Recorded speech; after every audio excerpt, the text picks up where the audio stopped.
በአንድ ሜዳ በአንድ ዳስ ነው የሚባለው። እንግዲህ ሁለት ሚስት በአንድ ማግባት እንዴት ታዩታላችሁ? ይሄንን እንግዲህ ብዙዎቻችሁ ሴቶች ያው ውስጣችሁን እርር ያስብላል። ቢሆንም ግን እንደምታዩት ሰሞኑን እንግዲህ ቲክቶክ ላይ ሙባረክ ሚስቱ ላይ ሚስት አግብቶ እስቲ ያለውን ውዝግብ አሳያችኋለሁ። እንዴት አያችሁት? ሶስተኛ ሚስት ነው። ሶስተኛ መሰለኝ ሙባረክ እና ሀቢባም ሁሉም በቃ ሰሞኑን እሱ ላይ ነው ያለው። እስቲ እና አዲስ ፍቅር እንዴት አያችሁት? ሙባረክ ለሁለት ይበቃናል ተስማምተን እንኑር እያለች ነው። ሲጀመር እሷ ምን ችግር አለባት? ለእሷ ይሆንላታል፣ ይመቻታል። ተመችቷት አይደለ እንደ የገባችበት። ለእኔ ነው ያልተመቸኝ። አይሆንልኝም። አይመቸኝም። እሺ አንድ ድል ስጭኝ እያለች ነው። አንድ ድል ስጫት። እሺ አንድን መርያም ተናገሪ ማለት ነው። ከዚህ በፊትም ማለት ነው ከዚህ በፊትም ሰሜራ ብቻ ነው የማውቀው እኔ። አሁንም ሰሜራ ብቻ ነው የማውቀው። ሌላ አሉ የሉም አላውቅም። ገባሽ? እሷ አርጉ ስለሆነች ደግሞ በእኔ ምክንያት እነሱ እንደፋቱ አልፈልግም። እኔ እንደሱ እንደምለያዩ ማለት ነው። ምክንያቱም እኔ ችግር የለውም ለኔ። እሷ ግን እርጉዝ ናት። ለእኔ አትጨናነቅ እናቴ። የት ነው የምታውቂኝ? ቢሆን ባልሆን ምን አገባሽ እንዴ? በቃ አሁን ሸኝኛ። እኔ ሌባ አይደለሁም፣ አላጭበረበርኩም፣ ወርቅም አልተቀበልኩም፣ ብር ማለት ነው። መርያም ወርቅና ብር አልወሰደብኝም ነው የምትይው? ተናድጄ ነው አለች እኮ። ምን ነው ቢባ? አው ቅድም ተናድጄ ነው ማንንም በያላለኝም ብላለች። ግን አልወሰደብኝም ስለተናደድኩ ነው ያልሽው? ትላንትና ላይቭ ላይ እንግዲህ ሀቢባ ቤት የሙባረክ ሁለተኛ ሚስት ሆና የገባችው መሪማ እንግዲህ ከኦርቶዶክስ እምነት ወጣ ወደ ሙስሊም ገብታ ሁለተኛ ሚስት ሆና ሙባረክን አገባችው። ሙባረክሻ ኒካ አስሮላት ለአንድ ሳምንት ሚስት አረጋትና የመጀመሪያ ሚስቱ ሁለተኛ እንድታገባ አልፈቅድም ብላ ቀውጥ ስታረገው እንዴ! ወላሂ ነው የምላችሁ፣ ወንድ ልጅ ራሱን ሊቆጠብ ካልፈለገ፣ ራሱን ባል አባት ማድረግ ካልፈለገ እንዴ ቅድም ያለው ቆርጣችሁ ቃውን ብታስቀምጡት እሱ ልቡ አይቀመጥም ቤት ውስጥ። ይሄንን ወቁ።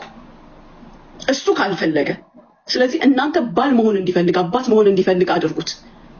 በተነዛነዛችሁት ልክ እግሩን ነው የምታረዙት ሰውየው። በተጨቃጨቃችሁት ልክ እግሩ ደጅ ነው የሚወጣው። ይሄንን ወቁ። ምክንያቱም እናንተ በየቀኑ ታገኙታላችሁ። የተለያዩ ሴቶችን ግን በተለያየ ቦታ ለደቂቃ ያገኛል። እያንዳንዷ ሴት የምትናገረው ጥሩ ንግግር፣ የምታሳየው ጥሩ አስተያየት፣ የምታደርገው ጥሩ አክሽን ሚስቴ ለምን አላደረገችውም የሚል ነገር ጭንቅላት ውስጥ እንደሚፈጠር ወቁ። በቃ ትዳር ካላችሁ ትዳራችሁ ስራችሁ ነው። ስራ ውለሽ መተሽ ሴት ልጅ እቤቷ እናት፣ ሚስት፣ የቤቷን ሰራተኞች አስተዳዳሪ መሆን አለባት። ደጅ ስራዋን ሰርታ ደክማ ለፍታ ገብታ ራሷን ሪላክስ አድርጋ። ነገር ግን ለምንድነው ሴት ልጅ ከቤት አትወጣ የሚሉት? ስፔሻሊ እዚህ አካባቢ ያሉ ሰዎችን ብታዩ ለምንድነው ሴት ከወጣች ነገር ተበላሸ የሚሉት? እቤት ውስጥ ተዘጋጅቶ ሊጠብቋቸው የሚችሉ የሚያስፈልጉት ነገሮች ምግቡ ብቻ ይንሰራችሁ። እነሱ ምግባቸውን ብቻ አይደለም የሚያስቡት። ራሷን አሽቀርቅራ የምትጠብቀው ጥሩ ንግግሮች አዘጋጅታ ሳይደግማት በጥሩ ሙድ የምትጠብቀውን ነገር ስለሚናፍቀው ነው።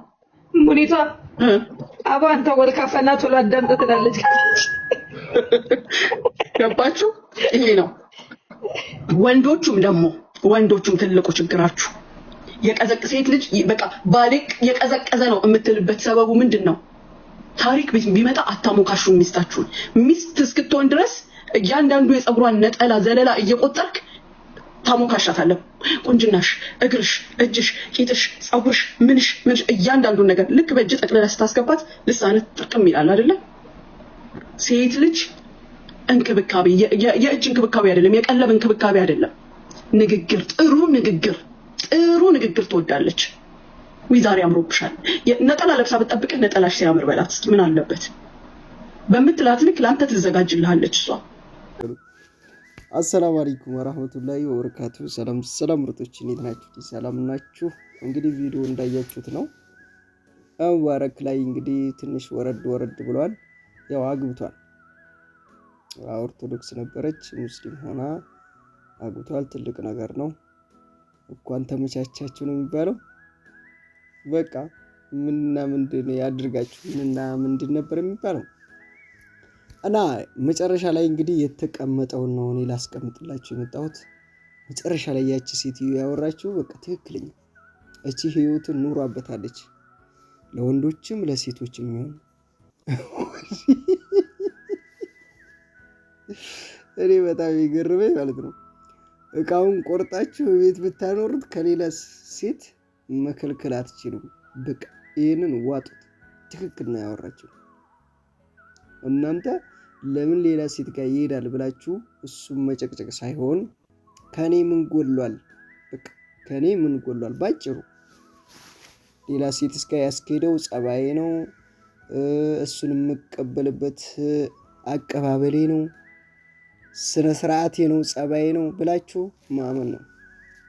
ምክንያቱም እሱን እንዴት አድርጋችሁ ከቤት እንዳይወጣ ማድረግ፣ ሌላ ሴት እንዳያይ ማድረግ የሴት መብት ነው እንጂ እቃውን ራሱ ቆርጣችሁት ቤት ብታኖሩት እሱ ከሌላ ሴት ምንም ማንም አያስቀረውም። ቤት ውስጥ ውሎ ብለቂው ብዙ ሴቶች ጋር ደርሶ ይመጣል አለች። በቃ ትክክል ናት። እናንተ በቃ ፍቅር ነው እሱን ወደ ሌላ እንዳይሄድ ማድረግ የምትችሉት እናንተ ናችሁ። ገባችኋ? እናንተም ብቻ አይደላችሁም። አንደኛ ኑሮም ነው። ኑሮው ችግር ከሆነበት ያው ችግር ነው፣ እያከከ ይኖራል። የእናንተንም ችግር ተሸክሞ ምንም አማራጭ የለውም። እውነታ ነው፣ የምሬ ነው። ምክንያቱም አንድ ሰው መጀመሪያ ምንም ነገር ከሌለው እኮ ሚስት አግብቶ ልጅ ይመጣል። ያ ነገር አንድ የሆነ አግብቷል፣ ሲያገባም በችግሩ እየኖረ ከሆነ ሁለተኛ የሚፈልግበት ምንም አይነት ምክንያት የለም። ፍቅር አጣ አላጣ፣ ምክንያቱም አንቺንም በግድ ነው አያያዘው። ይሄ ሰውዬ እኮ ሲንግል መሆን ፈልጓል፣ ያለ ሚስት መኖር ፈልጓል። ኑሮውን አልቻለውም። ግን ኑሮ የተመቻቸላቸው ምንድነው የሚያደርጉት? በቤት ውስጥ በደንብ ከተያዘ በቃ አሁን አብዛኛ ሴት ልጅ ብዙ ጊዜ ስራ ሊሄድ እንደዚህ ላርግ አይሆንም። ቤት ውስጥ ሽንቅርቅር ብለሽ ልጅቱ እንዳለችው ቤት ውስጥ ያበደ ፍቅር ሰርተሽ መጠበቅ አለብሽ። የሚጣፍጥ ምግብ ሰርተሽ አብልተሽ ፍቅር ፍቅር በቃ እንጂ እሱ ጋር እንደ ወንድ እዛ ዙጥ ብለሽ መተሽ ከዛ በኋላ ከሱ ጋር ወተሽ ተኛሽ አልጋ ላይ ምንድነው ያ የሚባለው? እኔም ተሸካሚ አንቺም ተሸካሚ አብረን ተኝተን ያ ነገር በጭራሽ። እሱ ሌላ ቦታ አቀባበል አነጋገርና ፍቅር የሚሰሩትን አይቶ መሄዱ የማይቀር ነው። በቃ ይሄ ነው የሚከተለው። ምቾት ያለበት ነው ወንድ ልጅ የሚመርጠውና ምቾት ካሳጣሽው፣ ከነዘነሽው፣ ብዙ ነገሮችን አደጋ ከነጠርሽበት፣ ቅቤ ከማንጠር ነገር ካነጠራችሁበት ነገር ወደ ሌለበት ያው አውጣኝ ነው፣ እግሬ አውጣኝ ነው። ገባችኋ?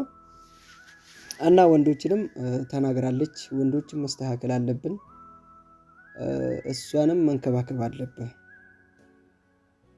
ምክንያቱም ቤት ውስጥ አብራችሁ ስትኖሩ እሱም አንቺን የመፈለግ ፍላጎቱን ዘግተሽው ከሆነ እሷም እንደዚሁ እሱን እንደዛው ፍቅራችሁ በረድ ብሎ ከሆነ ስትጣሉ የበለጠ ወደ መለያየት ነው። በቃ አልይሽ አላይሽ ነው በቃ የምትባባሉትና እንደዛ እንዳትሆኑ መጀመሪያውኑ ፍቅራችሁን ማጣፈጥ አለባችሁ። ፍቅሩ እየመረረ ከመጣ መሀላችሁ ሸይጣን ሲገባ ደግሞ የበለጠ በቃ አንቺም በዚህ ሂጂ እሱም በዚህ ሂጂ ነው የሚለው። እንደዛ እንዳይሆን ሁለተኛ ሚስትስ የሚመጣባችሁ ለዛ ነው። ይሄን ሁሉ ያወራሁት ሁለተኛ ሚስት ለምትጠሉት ነው። ሁለት ሚስት ደግሞ ካደረገ ያው አንደኛውን ሲናፍቃችሁ ነው የሚመጣው። ያው እናንተ ምናፍቃችሁ ነው የምትጠብቁት። የዛን ቀን በደንብ ትንከባከበውለሽ። ከዛ ደግሞ ያቺኛይቱ ጋር ሄዶ ስለሚመጣ በናፍቆት ነው የምትጠብቂው። መሰላቸት ባህሪ የለም እዚህ ውስጥ በደንብ ማወቅ አለባችሁ። ምክንያቱም እዛ ሄዶ ስለሚመጣ አትጠብቀውለሽ።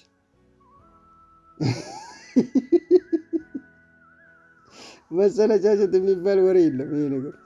ስለዚህ አይ ሌላ ቦታ ሄዶ ሌጋ አይመጣም ካልሽ ደግሞ በደንብ ጠበቅ አድርገሽ መያዝ ነው። ገባችኋ? ይመቻችሁ።